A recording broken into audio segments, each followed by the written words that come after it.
Take your sales tax knowledge to the next level at Sales Tax Institute's Advanced Sales and Use Tax Workshop, February 19th to the 21st in Nashville. Diane Yetter and the Institute's industry-leading faculty provide valuable resources and practical insight into challenging sales tax issues. Expand your network and earn 23 CPE credits. Visit the link in the show notes and use the code SALTOV10 for 10% off. Save your spot now. State and local taxes can slow business down. Your approach to tax shouldn't be left to chance. For practical answers that make business sense wherever you operate, you've got the SALTovation team at TaxOps. We handle tax with your goals in mind, so you can stay focused on growth. Ready for a smarter SALT strategy? For an introductory call, reach out at taxops.com/contact. That's taxops.com/contact. Since we've recorded this episode, we have an update. Cathy Kipp ran for election to the Colorado State Senate to represent District 14. She won in the general election on Tuesday, November 5th, 2024, and assumes her seat in the Colorado State Senate in January. Congratulations, Cathy. Welcome to SALTovation. The SALTovation Show is a podcast series featuring the leading voices in SALT, where we talk about the issues and strategies to help you make sense of state and local tax.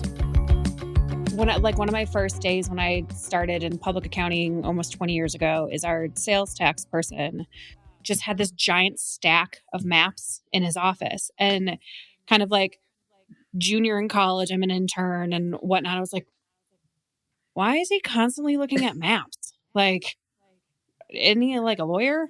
And it's like, well, because it depends on what side of the street is going to be your sales tax rate. And he had everything kind of highlighted of like, well, this boundary is here. This is Commerce City. This is here.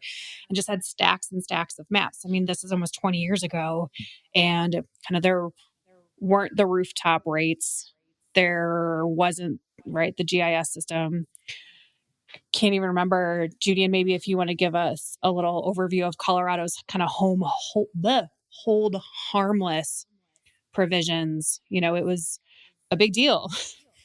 No, it was a huge deal. So it was a very important legislation to protect the tax collecting community for sure. But yeah, no, it was very manual. A lot of these things were very manual, trying to figure it out, not really knowing for sure if you got it right, taking extra time to call a jurisdiction to say, is this right? If they had the time and bandwidth to do that internally.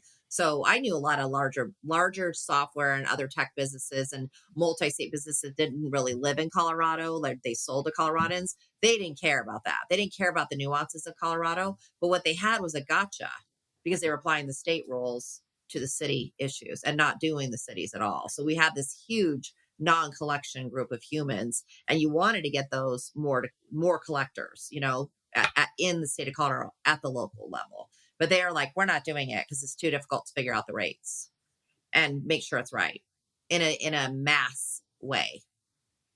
So I think we made a lot of progress also with the whole registration, common registration, no registration fees. I mean, that's huge to taxpayers because as you were there when they learned it was like $2,000 a year to get all these licenses, $20 here, $30 there, $5 here. I mean, crazy. And then to auto renew them every year. People are just not going to comply with that when they owe $5 in tax or $30. You know, they're not going to do it where it's not material. They're like, come catch me. And the governments couldn't catch them. It was just a bit and a piece here and there. So we got rid of that. It wasn't only a financial nightmare. It was a logistical nightmare, right? Nobody could just keep track of all the pieces. No. Yeah. So I'm glad something that we've done has been useful because sometimes I feel like a lot. We passed this legislation and it's like, so have we made your lives any easier? That's my question. We're still having some issues with SUTs, I will tell you, but that's more of a connection issue on the back end. So Aurora is a great example. They're like, they just can't get some of the information being fed through SUTs to jive with their system. They blame SUTs blames Aurora. It's like funny, but it's like, it's going somewhere, but it's funny who can and can't do it. Like we had a recent one. What city was it? It was an itty bitty little city. Call the city like, oh yeah, I see it. All set up. Because we definitely have a transition between I'm licensed in Aurora. I want to convert it to SUTs. and there's not a matching somehow where there's a little bit of an extra step that's time consuming and annoying to like make such work. But like it's come so far from where it was even when we started. So I feel like, you know, you got to say there's progress, because if we didn't have that, we'd be still talking today about these crazy cities that we can't apply in. Now, at least we can. There's hope. Well, and I think there's just a lot of sets kind of takes the brunt of and is kind of the representative for all things that are happening with Colorado sales tax. And if it is a difficult system to navigate or whatnot, that's what non-Colorado taxpayers see. So when we talk to tax professionals who, you know, aren't in Colorado, they're around the country, they're like, SETS is impossible. We don't understand all of these things. And so it is easy to kind of have that perception that like, well, what is this simplification task force doing? Because the larger thing that the nation sees doesn't totally work. But there's all of these other smaller things that are happening internally that are huge wins. And those, you know, we need to get those out more. So it's not just, well, no one likes SETS, and so Colorado's still all messed up. It's like we are trying, things are happening. So for our non-Colorado listeners, things are happening, and we are we are and it trying. takes a village to make it happen. People don't understand that it's just a system issue. So I was in Michigan. You know, they have a ton of jurisdictions, but they have a very different set of sales tax laws, and they're not allowed to increase their rate. So they have not increased their sales tax rate since 1996. Wow. That's crazy long time. The world has changed since then. So that's a problem with the way they've set their system up, you know, so it's all relative to the state. But you can say that here in Colorado, a lot of our problem stems from stuff that we have in our state constitution, right? That says that, you know, home rule has these rights and they can do different stuff. And so unless it's a matter of statewide concern, then we aren't allowed to do things and mandate that, you know, home rule system. So there's a lot more carrots and sticks involved in this space. And but I think hopefully we all have the goal of trying to get to the point where we can make it easier for everybody. Yeah. I think it's interesting that things are in our Constitution, though. I mean, every time you get a vote, we got to vote something to the Constitution. My husband's like, I just have a rule. I don't want our Constitution to get bigger. But it's like the only way to get things on there, to make change. I'm like, why can't we make statutes?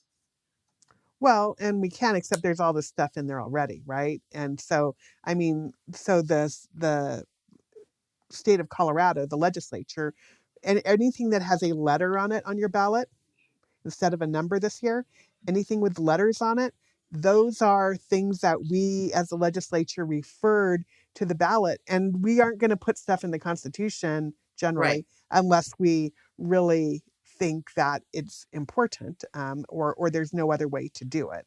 Right.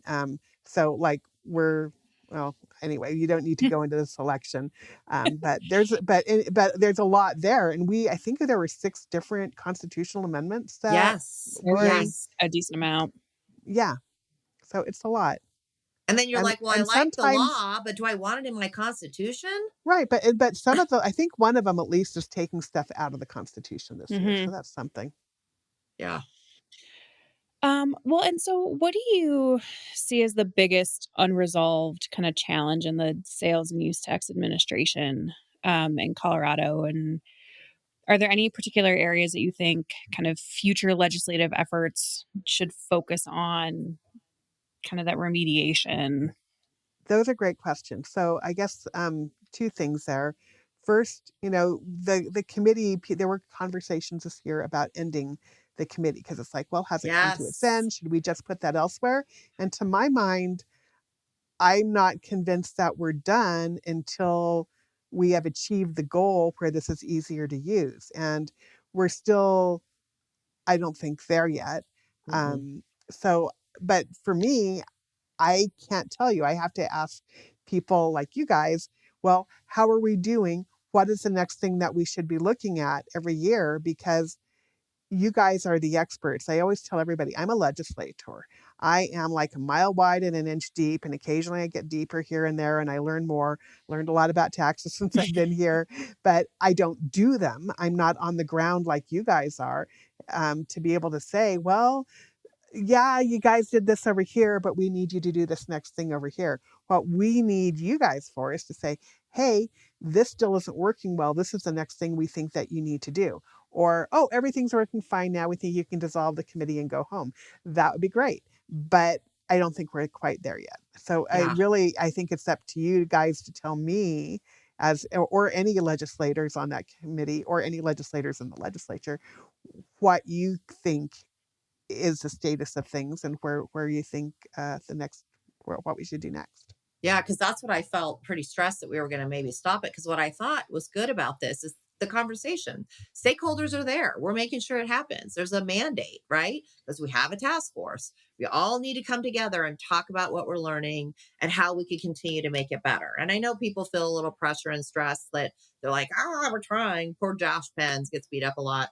But that's the way it goes. We got to do it. So, I don't know. I feel like it's a tool and a vehicle to have the conversation, to have a record, to bring the stakeholders together in a regular and concentrated way to advance the ball. And you got to do it. If you don't make a point and mandate and or discuss, you don't get it done, which is why we didn't even have this all these years I've been practicing. I mean, people said this could never get done.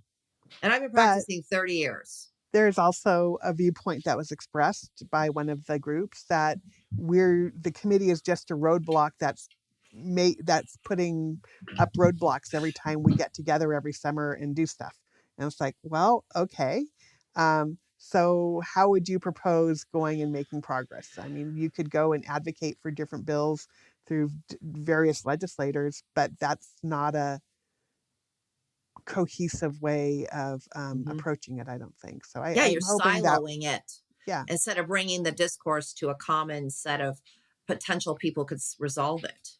Well, and you guys are all experts. This is one of the committees where the task force means that it's more than just legislators. And you don't want just legislators because, again, I don't do your job and I couldn't tell you the next thing that we should be doing without your input.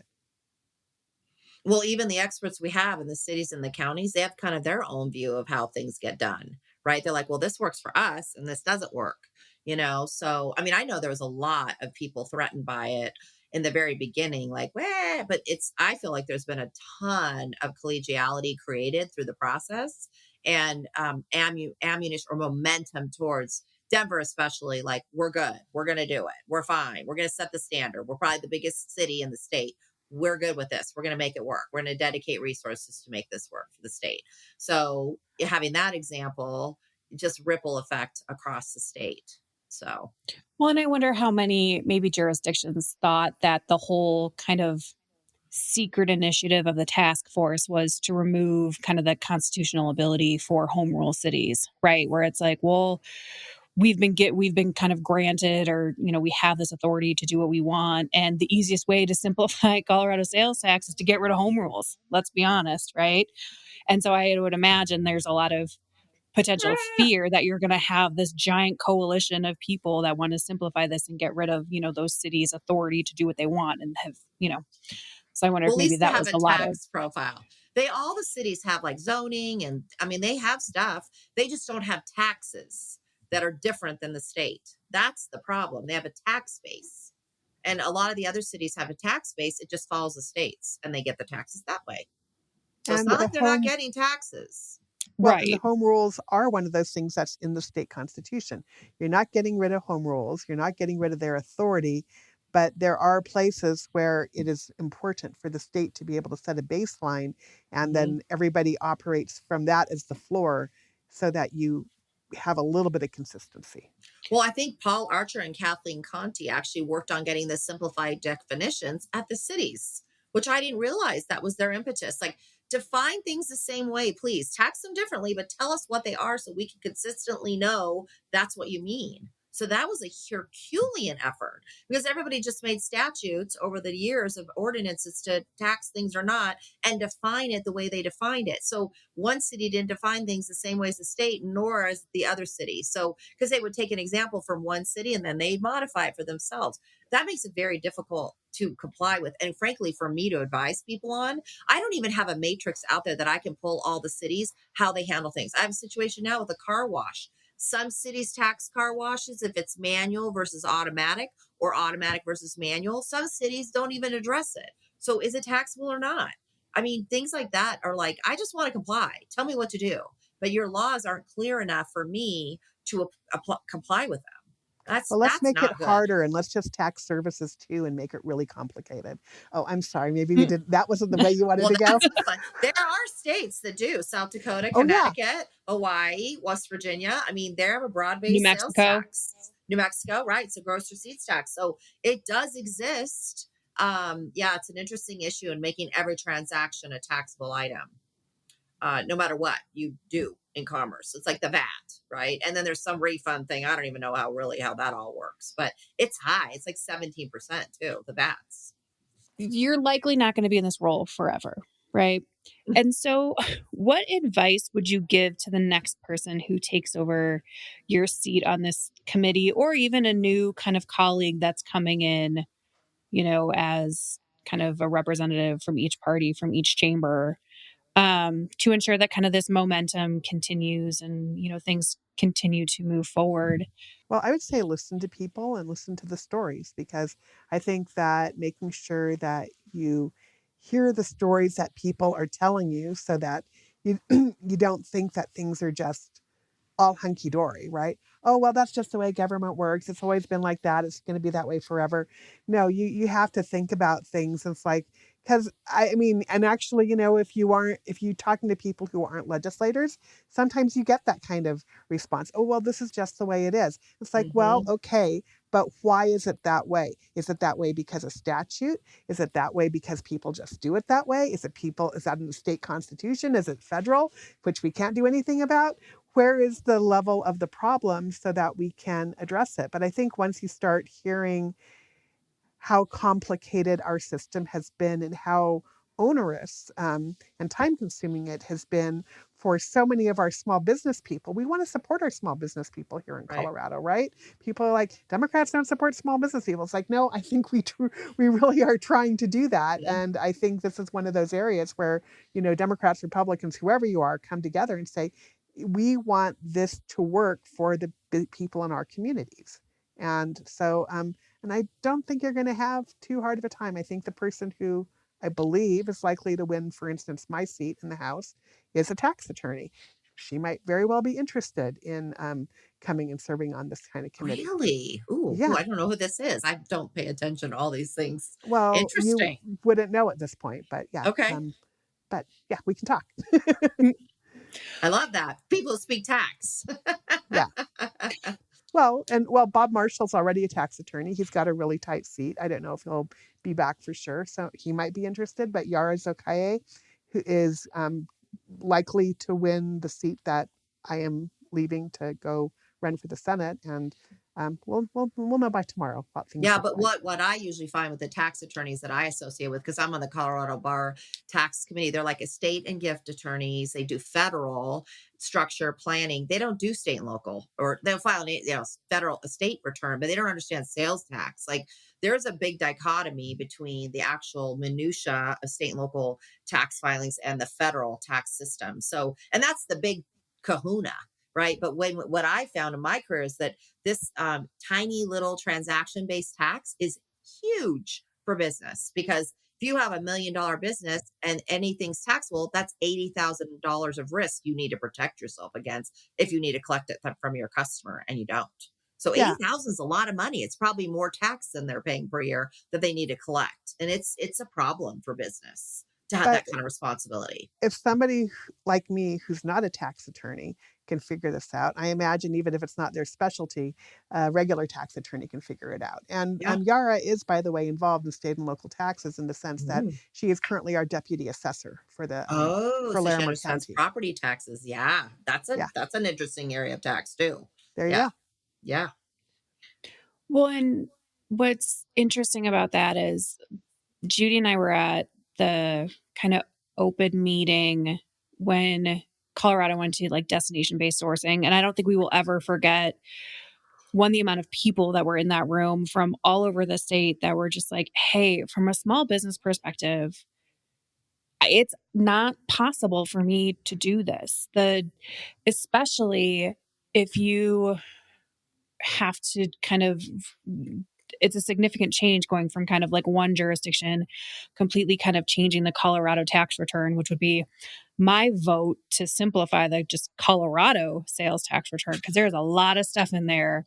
And I have filed a lot of those returns. And even I'm like, it's not right, but I can't tell. And this is the best information I have. So, as a state and local tax practitioner for 20 years, sometimes I can't even fill out that return.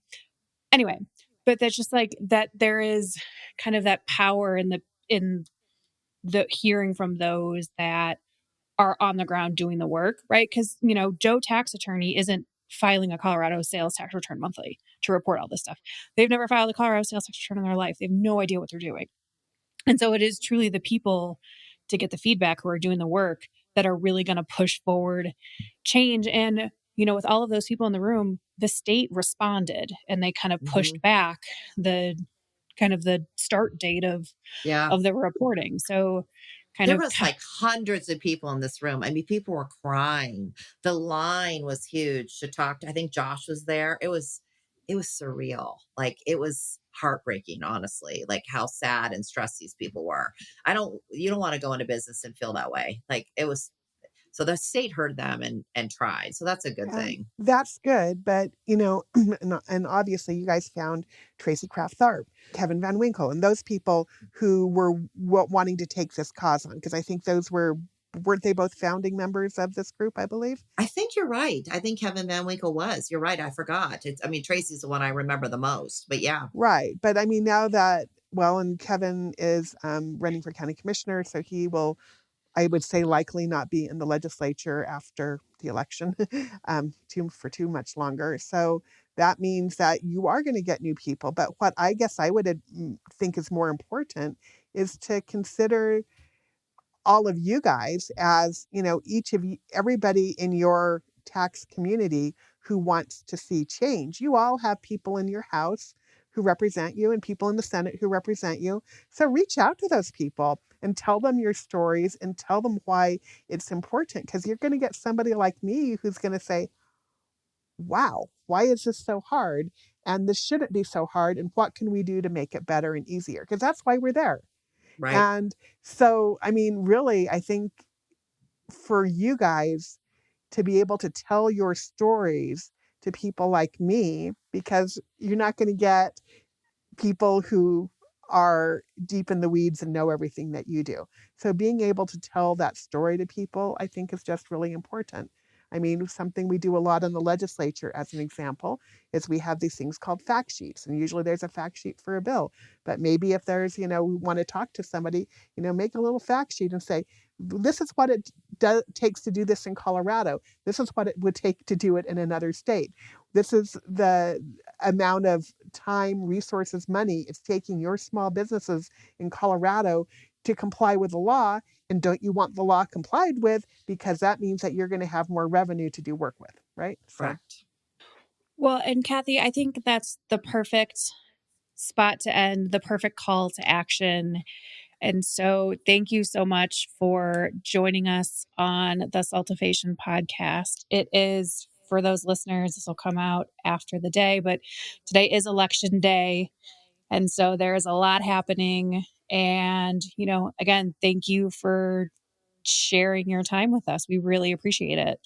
And it just says that grassroots efforts make a difference, and volunteerism is real and unpaid, but highly valuable. And you can make a huge difference in the world you live in. So thank you for that. And your family for making that sacrifice so that you could do it.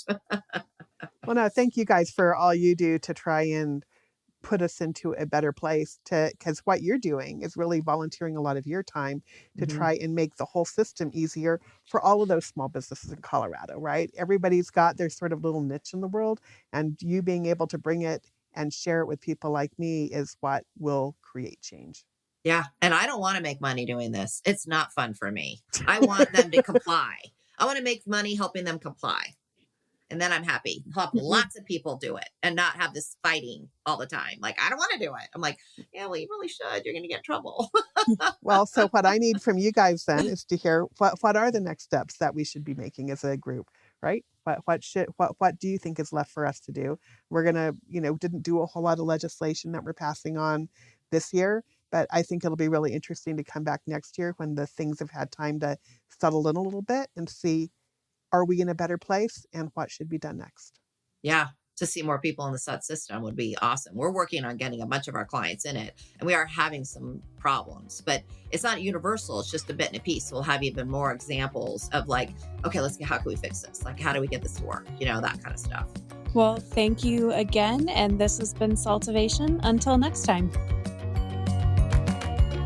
This podcast is for educational purposes only and is not intended, nor should it be relied upon as legal, tax, accounting, or investment advice. You should consult with a competent professional to discuss specifics of your situation and the applicability of the information presented.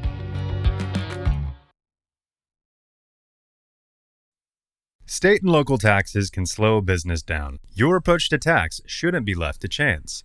For practical answers that make business sense wherever you operate, you've got the SALTovation team at TaxOps.